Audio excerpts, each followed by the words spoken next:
आप देख रहे हैं अमेज नाउ।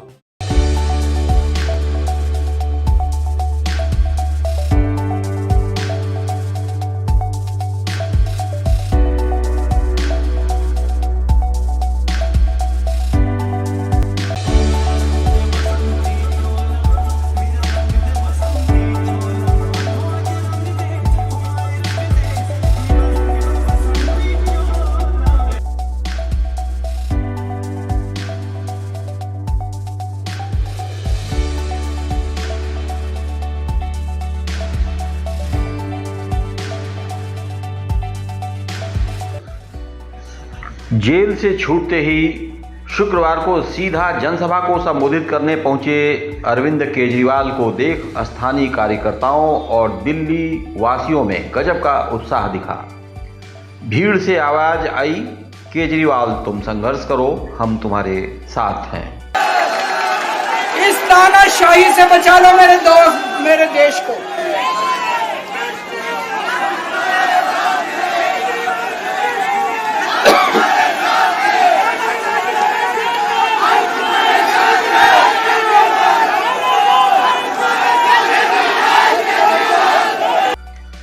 जनता से मुखातिब होते हुए केजरीवाल ने कहा, 50 दिन बाद अचानक आपके सामने आना एक चमत्कार है और हनुमान जी की कृपा। नमस्कार, सबको मेरा प्रणाम। दोस्तों, सीधा जेल से मैं आप लोगों के बीच में आ रहा हूँ। 50 दिन के बाद बजरंगबली की खूब कृपा है हमारे ऊपर, हमारी पार्टी के ऊपर, देशवासियों के ऊपर। आज अचानक मैं आप लोगों के बीच में हूँ, नहीं तो किसी को उम्मीद नहीं थी कि चुनाव के बीच में मैं जेल से बाहर आ जाऊंगा। लेकिन ऊपर बजरंगबली की कृपा है, हनुमान जी की कृपा है हम लोगों के ऊपर, और चमत्कार हुआ और आज मैं आप लोगों के बीच में हूं। किसी भी राजनीतिक पार्टी के 4 टॉप नेता को यदि जेल में डाल दिया जाए तो वह टूट जाती है, चाहे वह भाजपा ही क्यों न हो। लेकिन छोटी सी आम आदमी पार्टी जो सिर्फ 2 राज्यों में सत्तासीन है, उसे तोड़ने कुचलने की पूरी कोशिश की गई, लेकिन मोदी जी नाकाम रहे। दोस्तों, हमारी आम आदमी पार्टी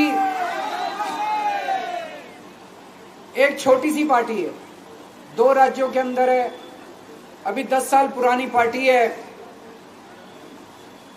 हमारी पार्टी को कुचलने में, खत्म करने में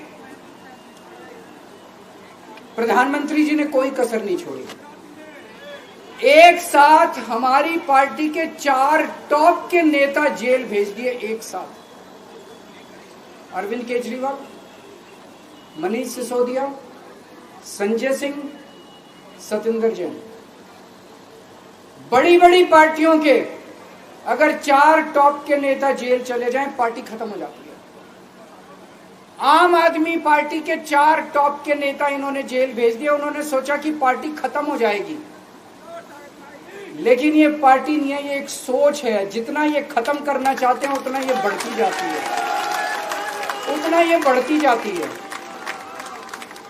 ये क्रश करना चाहते हैं प्रधानमंत्री जी आम आदमी पार्टी को, वो खुद भी मानते हैं।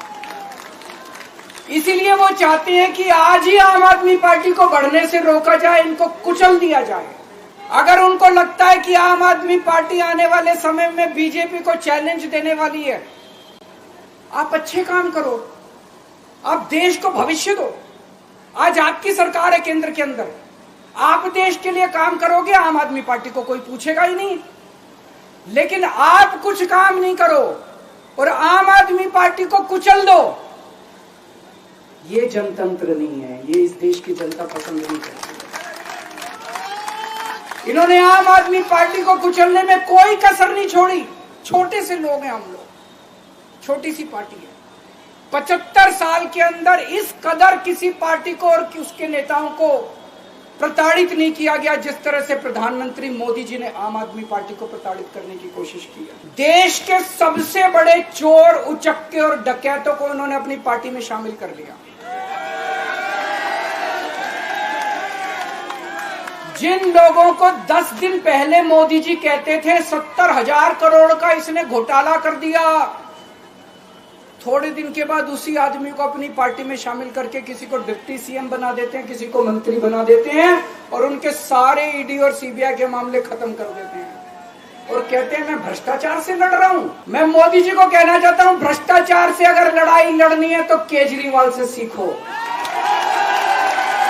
प्रधानमंत्री जी, भ्रष्टाचार के खिलाफ लड़ाई केजरीवाल ने लड़ी है। 2015 में जब दिल्ली में हमारी सरकार बनी थी, हमारे एक मंत्री का एक ऑडियो मेरे पास किसी ने व्हाट्सएप कर दिया। उस ऑडियो में मेरा मंत्री किसी दुकान वाले से 5 लाख रुपए मांग रहा था। किसी मीडिया वाले को नहीं पता था, विपक्ष को नहीं पता था। आप लोगों को याद होगा, मैंने अपने खुद मंत्री को सीबीआई के हवाले कर दिया, जेल भेज दिया था अपने मंत्री को। ये होती है भ्रष्टाचार के खिलाफ लड़ाई। पंजाब के अंदर मेरा एक मंत्री भ्रष्टाचार में, मेरे को पता चला कि वो पैसे मांग रहा है। वहां पे मान साहब ने उसको, किसी को भी, विपक्ष को नहीं पता था, मीडिया को नहीं पता था, हमने अपने मंत्री को उठा के जेल में भेज दिया। जी, आप देशवासियों को बेवकूफ मत समझो। देश बच्चे बच्चे की जुबान के ऊपर हो रहा है कि सारे चोर चक्कों को अपनी पार्टी में शामिल करके और ईडी और सीबीआई के सारे केस उनके रफा दफा कर दिए। केजरीवाल को क्यों गिरफ्तार किया?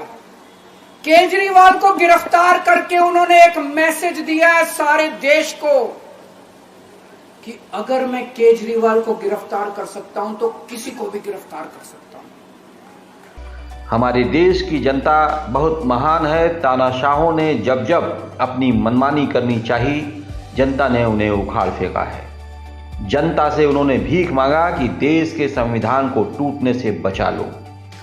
एक बेहद खतरनाक मिशन चालू किया हुआ है प्रधानमंत्री जी ने, बहुत ही खतरनाक। देशवासियों को यह समझने की, अब जब मैं बोलने जा रहा हूं, समझने की जरूरत है। उस मिशन का नाम है वन नेशन वन लीडर। देश के सारे नेताओं को खत्म करना चाहते हैं मोदी जी, और इसको 2 स्तर के ऊपर इस मिशन को चला रहे हैं। जितने विपक्ष के नेता हैं उनको जेल भेजेंगे और जितने बीजेपी के नेता हैं उनको सबको निपटा देंगे, उनकी राजनीति खत्म करते जाएंगे, उनको सबको निपटाते जाएंगे।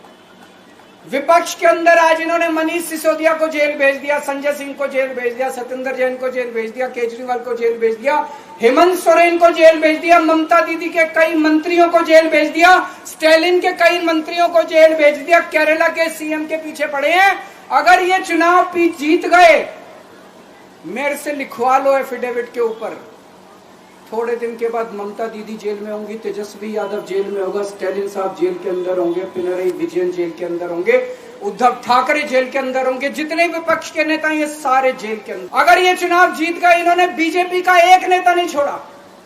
आडवाणी जी की राजनीति खत्म कर दी इन्होंने, मुरली मनोहर जोशी की राजनीति खत्म कर दी, सुमित्रा महाजन की, शिवराज सिंह चौहान जिसने मध्य प्रदेश का चुनाव जीत के दिया इन लोगों ने, शिवराज सिंह चौहान ने उसको मुख्यमंत्री ने बनाया, उसकी राजनीति खत्म कर दी। वसुंधरा राजे की राजनीति खत्म कर दी इन्होंने, खट्टर साहब की राजनीति खत्म कर दी, डॉक्टर रमन सिंह की राजनीति खत्म कर दी। अब अगला किसका नंबर है? योगी आदित्यनाथ। अगर ये चुनाव जीत गए, मेरे से लिखवा लो, 2 महीने के अंदर उत्तर प्रदेश का मुख्यमंत्री बदल देंगे। योगी आदित्यनाथ की राजनीति खत्म करेंगे, उनको भी निपटा देंगे। यही तानाशाही है दोस्तों। हमारा देश बहुत महान है, 4000 5000 साल पुराना हमारा देश है। इसके पहले पिछले 4000 साल में कई मौके आए जब इस देश के ऊपर तानाशाहों ने कब्जा करने की कोशिश की, लेकिन हमारे देश के लोगों ने उन तानाशाहों का तख्ता उखाड़ के फेंक दिया। आज एक तानाशाह इस देश से जनतंत्र खत्म करना चाहता है। आज एक तानाशाह इस देश से लोकशाही खत्म करना चाहता है। मैं पूरे तन मन धन से लड़ रहा हूं, संघर्ष कर रहा हूं उस तानाशाह के खिलाफ। 140 करोड़ लोगों का साथ चाहता हूं मैं। मेरे अकेले के करने से नहीं होगा। 140 आज मैं आप लोगों से भीख मांगने के लिए आया हूं 140 करोड़ लोगों से, 140 करोड़ लोगों से भीख मांगने के लिए आया हूं। मेरे देश को बचा लो, मेरे भारतवर्ष को बचा लो, मेरा भारत बहुत। मैं सुप्रीम कोर्ट का बहुत बहुत शुक्रिया अदा करना चाहता हूं। उन्होंने 21 दिन दिए हैं, एक एक दिन में 24 घंटे हैं। मैं एक दिन में 24 में से 36 घंटे काम करूंगा, पूरे देश भर में घूमूंगा इस तानाशाही को रोकने के लिए। दोस्तों, जितनी मेरे अंदर ताकत है, मेरा सब कुछ कुर्बान है देश के लिए। मेरा तन मन धन सब कुछ कुर्बान है मेरे देश के लिए। मेरे खून का एक एक कतरा मेरे देश के लिए, मेरे शरीर का एक एक कतरा, मेरी जिंदगी का एक एक पल मेरे देश के लिए। दूसरी तरफ दिल्ली के मुख्यमंत्री केजरीवाल के जेल से छूटने के तुरंत बाद एक पत्रकार ने प्रधानमंत्री मोदी से सवाल पूछा, जिसका जवाब देते हुए मोदी ने कहा सिर्फ 3% ही कार्रवाई ईडी द्वारा राजनेताओं पर हुई है, जबकि शेष 97% कार्रवाई भ्रष्टाचारी व्यापारी और अन्य माफियाओं पर हुई है।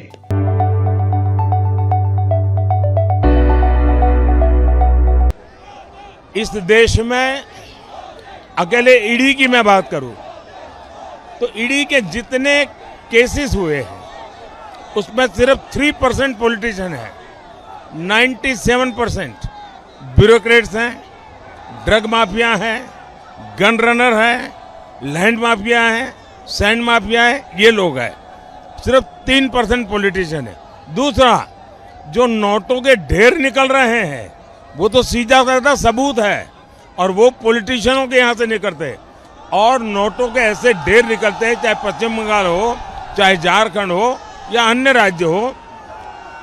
बैंक के मशीन नोटे गिनते गिनते हाँफने लग जाती हैं, ये हालत हुई है। और इसलिए हिंदुस्तान के लोगों के ना करीब करीब 1.25 लाख करोड़ रुपया जब्त हुआ है। अब ये निर्दोष लोग होते थे, पैसा आए कहां से?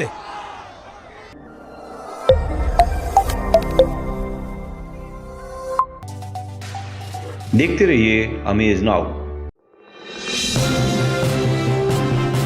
आप देख रहे हैं अमेज नाउ।